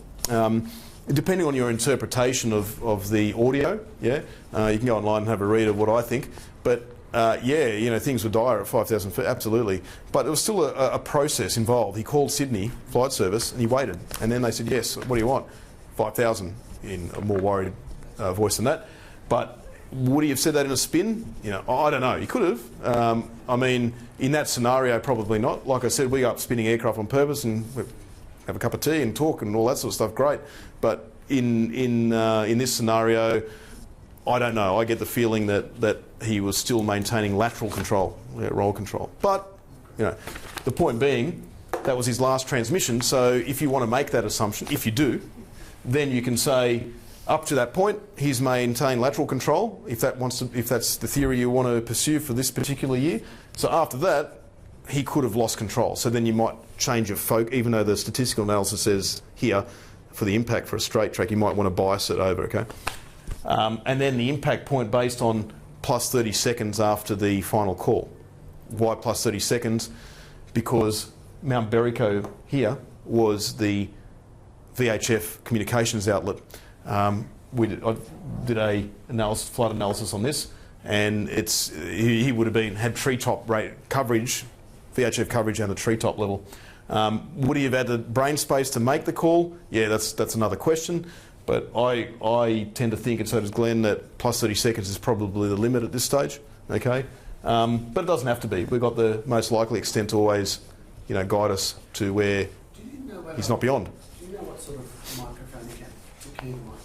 Was it handheld or was there a switch on the... No, I couldn't tell you. Actually, that's interesting. Someone was asking me about aircraft equipment, and we're still trying to figure that out. In fact, I'm going to Bankstown. I often thought if he had to hold the microphone, that would be no priority. Yeah. If it was a key switch on the control column, he could do that. And will we ever know? Maybe. Find the wreckage. Yeah. But there are ways to get a good idea, and certainly I'm slowly now moving on to talking to the people that train the guy and flew with the guy and various aircraft owners. Okay, so we're slowly closing in on that, and we could get a good hint. I mean, if he had his own headset, for instance, it's highly likely he used it. But again, headsets back then, who had them and who didn't, I don't really know. Those Cessnas tended to have a lot of those, I don't know if it was flown, they have this hand mic, as you said. Yeah, that is a good point. We're slowly chasing that, but whether we'll ever get a positive answer, I don't know. Right up to that 5,000 call, he was always, every time he was called, he replied. He Correct. responded immediately, Yep. within a second or two. Absolutely. And then he just stopped. He just... That's not true. Well, There was one point where Sydney Radar says he didn't respond to that. but Then he came back. There was in the transcript. yeah, there is. He didn't quite. What is it? He didn't. That was a code change, Yeah, might have been. and that was 3.5 minutes before the final call. Yeah, oh, yeah, it was Yeah. quite a while. Yeah, but he does get back to him. He goes, "We're squawking." He does get back to him. Yeah. Yeah. Yeah. He was always Yeah, no, it's just more the time. It Yeah. took a bit longer. They actually said he didn't respond. The point being is that you can draw any conclusion you want out of this, but we think the fact that he said, Sydney Mike Delta X-ray 5,000, like he didn't. Yeah. Anyway, whatever. We've decided 30 seconds for now. Next year might be different. We'll keep analysing it and having a look at it, and we'll keep moving it forward. But so we've got radar fade, 5,000 foot call, impact point for straight track at 30 seconds. Okay, so we can use those bits of information for various things. So what are those points that in location? Ah, okay. That's Mount Berrico. That's Berrico TX, Berrico transceiver. So Mount Berrico, and that's where the FIS5 VHF 121.6 outlet was. Craven intersection, that's the Craven waypoint that he was initially aiming for, but he ended up over there. So that's just thrown in there for reference. Yep. Mount Cockrow. Yeah. Yeah. I just didn't pull it out of there, but the initial fix is up here. Yeah. What I'm going to do is we're going to sort out our topo maps, and we're going to redo these power. We're not going to release these on our website until we make it more relevant, because this is hard. I understand it is hard to see. It's just that I'm travelling all the time. We're getting other information pouring down our throats, and it just didn't work out today. So we'll sort that out, and when it's released, it'll be a lot better. You'll be able to see a lot better. So apologies for that. Can you give us an idea of the scale of that, of each of the circles? Yeah. Kilometre grid. It's a 1K. Yep. So 1K grid, and we'll go through areas and so forth in a moment. So the fade time, fade area. So this is the first area, and if you just go with the lights again, please, just to. So what we do is wake everyone up.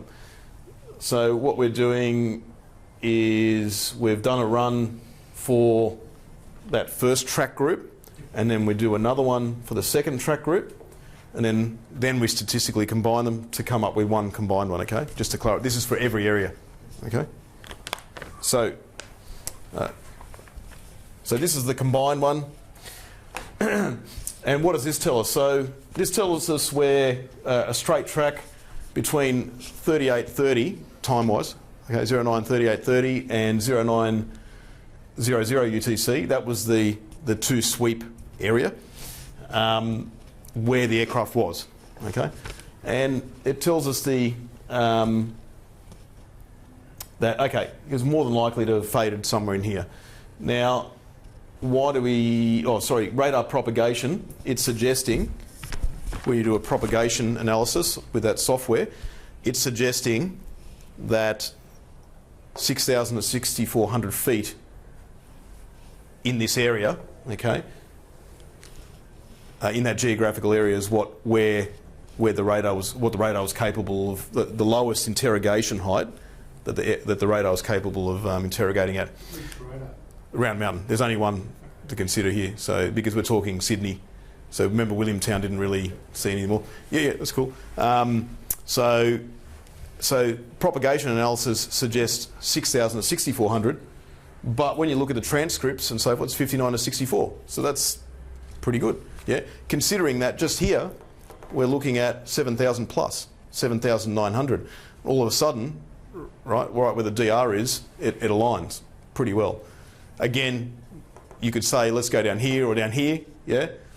But in this case, with all the information, the tracks, the east-northeast track is a pretty good bit of information actually. That's the one we needed, okay.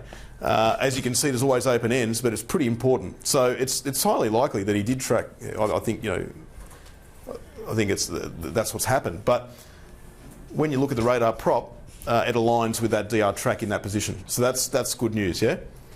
Also, on that note, I've done it at the 7,500 foot call, and it aligns, and the 6,500 foot call, it aligns. Okay, so everywhere along the way, where he should have had radar, he did, and when he shouldn't have, he didn't. Okay, that centre bearing from Williamtown through here is about 334 degrees.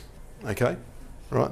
So that fits the definition of approximately 330, just. MDX was, this has come from one person who wasn't in the radar room, okay? So, but was involved in the accident investigation. And he's fairly certain, and not 100%, that MDX's radar observed to slow in the last few minutes, okay?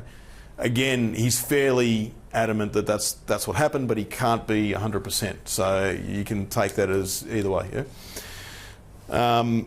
Why would that be? Because if you spin, you're effectively stationary, so you would slow by definition. Spiral, same thing.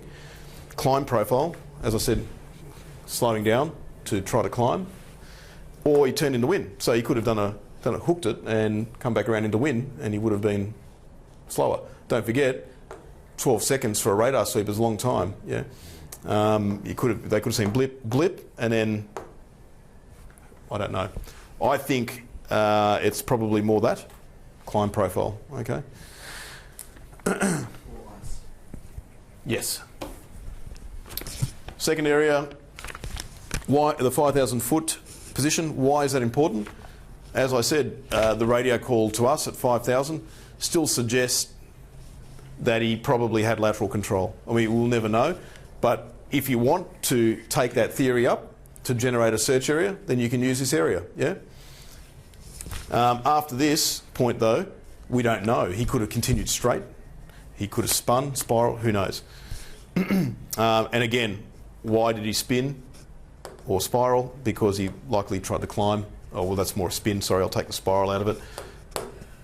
Okay, if he's descending down out of control, he knows he's going to hit something. Instinct tells you, I want to get out of here, I want to go up. And that increases your risk of spinning out or stalling out, okay? So that's why this area is important, okay? Do you see how we're not coming up with terminal stuff? You just use it as you want, okay? There's a million scenarios, or maybe not that many, but there's a number of scenarios, and it depends on what you want to do for that particular exercise or search in how you use the information. And area 3 is the straight track impact point at last received call plus 30 seconds. Straight tracks, and we've discussed that. Okay, I've pretty much covered what all this means. So what we're sort of saying is that at this stage we think MDX is highly likely within a combination of these areas, because he could have spun out at any of these points, couldn't he? Or he could have continued straight on, and we don't think he continued on for more than 30 seconds. Doesn't mean he's not out here, as Glenn described, okay? Because this is all still a probability, isn't it? In fact, you know, it could be out here. But at this stage, with the assumptions we've made, these are the areas we've generated. So choose the area you want, and so forth, and I'll discuss the square, or the area and so forth in square kilometres in a moment. Just so you know, this is Gloucester Tops, this bare patch here, okay? Gloucester Tops, all right? Gloucester River camping ground is in here, and Gloucester River caravan park there. The Mountaineer Trail comes down from, what's it called again? The W Trail.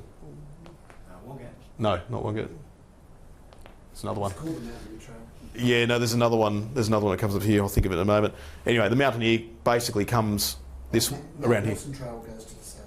Yeah, And no, the Mountaineer Trail Glowang, sorry. Oh, okay, yeah. Glowang, and then it joins into the, to the Mountaineer. because yeah, Glowang starts with W. So, if you want it to be. So yeah, the Glowang Trail is about here, and breaks into the Mountaineer Trail along here. Whispering Gully and so forth is in this area here, yeah, and the Wangat is just over here somewhere. Gloucester River is basically the area, the valley of interest. So the upper Gloucester River, both sides, okay, but predominantly on the south. All right. So like I said, I'll come up with a better map for this, and we'll release it, and you guys can have a look at it then. But upper Gloucester River is the area of interest, and as I said, generally north of the Mountaineer Trail. South side of Gloucester River. So the resulting areas, the 3 areas, radar fade, 5,000 foot area, and straight impact area, 56 square Ks. Okay, I think that's not too bad actually.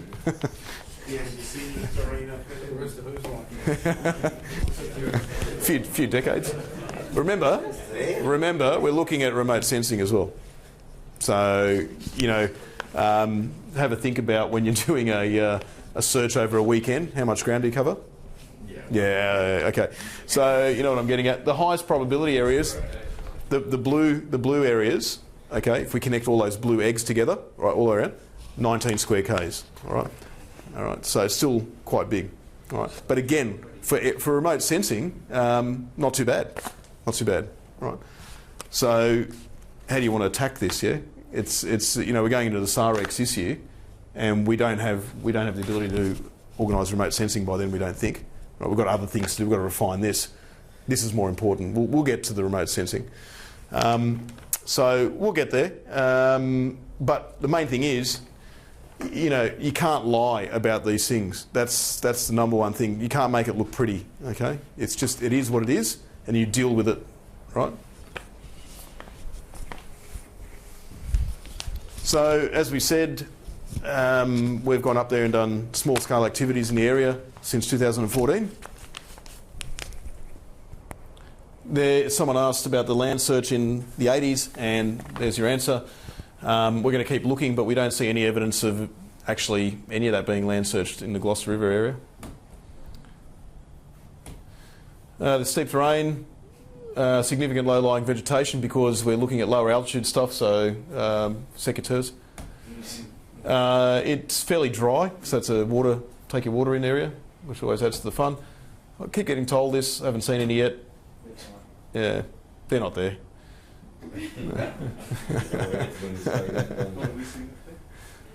Okay, so we'll move on to the next topic. That's research direction. We're just going to continue on in our current direction. There's no need to amend it. We're making good progress, we think, and we really are.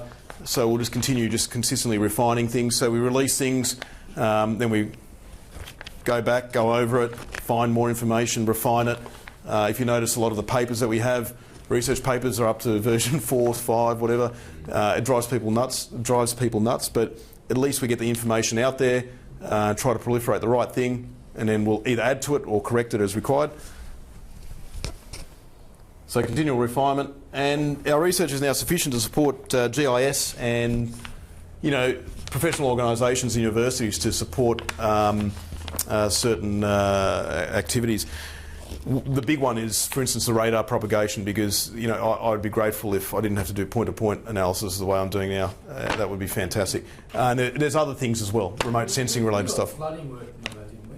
No, because the flooding, again, if you could have the light, please. The flood, it's called a flood, but what it does is that's the terrain, and what it looks at is these points here. Right, it looks at the topography points, whereas I want a constant altitude above this whole area, and it doesn't do that. And I've tried a few others. I don't know what it is with radar propagation software. It's all command window operate, most of it, except radio mode, and I just hate that stuff. And I've sat there for days and days, and with guys at work and overseas when when I should be out there drinking beer or something and having fun, we're trying to make this thing work, and none of them have come. So I'm not saying they're not out there. It's just there's only so much time I can put into it, where I could be doing something else. So at this stage, no, I haven't found anything that does the level type flooding.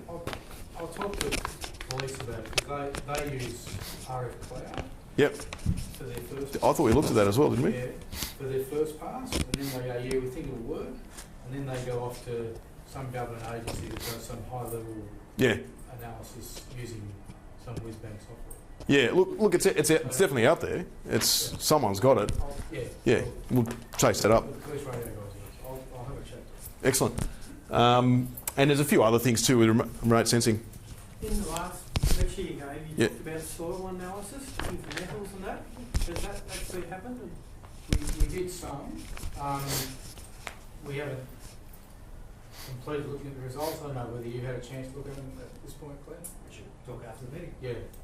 So certainly when you're on top of the aircraft, you can see the aircraft with the aluminium and a few other things. Yeah. And we did get some anomalies with some other metals as well. So there's some interest there, but we couldn't conclude at this point. Yeah, we can find an aircraft with soil analysis, but there were some interesting results that went further looking at. And Compton's going to write up a report, the detailed report, aren't you? Thanks. All right. So excellent. Okay, and we can now start looking at remote sensing options, because there is no point just saying scan the whole Barrington Tops.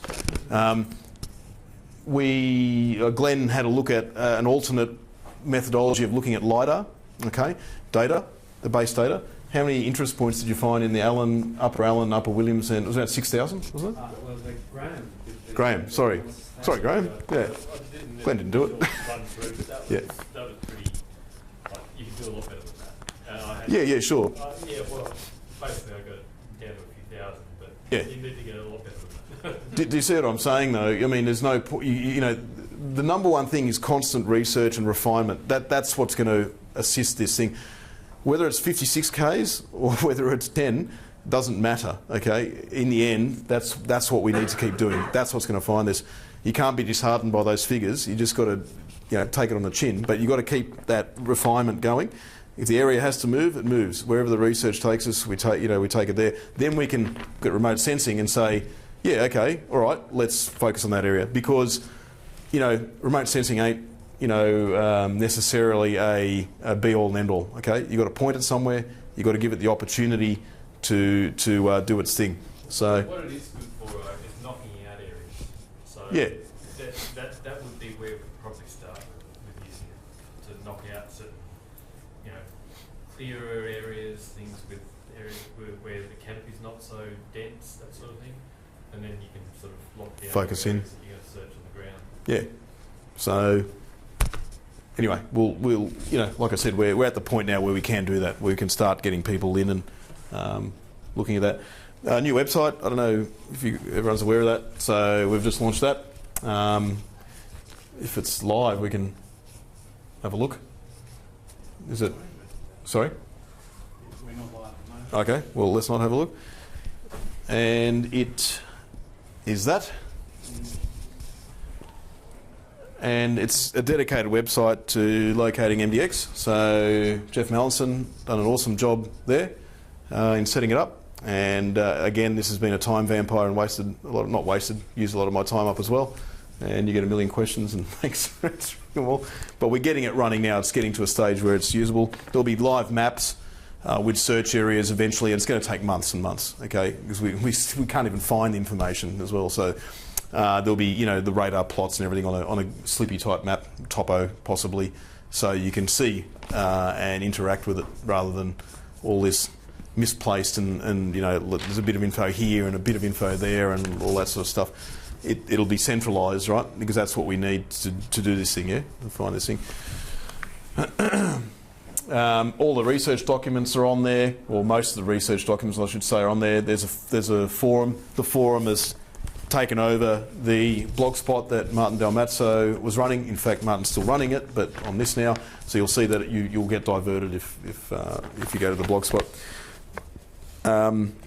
Info sharing, and it's, yeah, again, it goes back to our objective to proliferate accurate data and information, because, as I said, over the years there's a lot of horse poo going out there.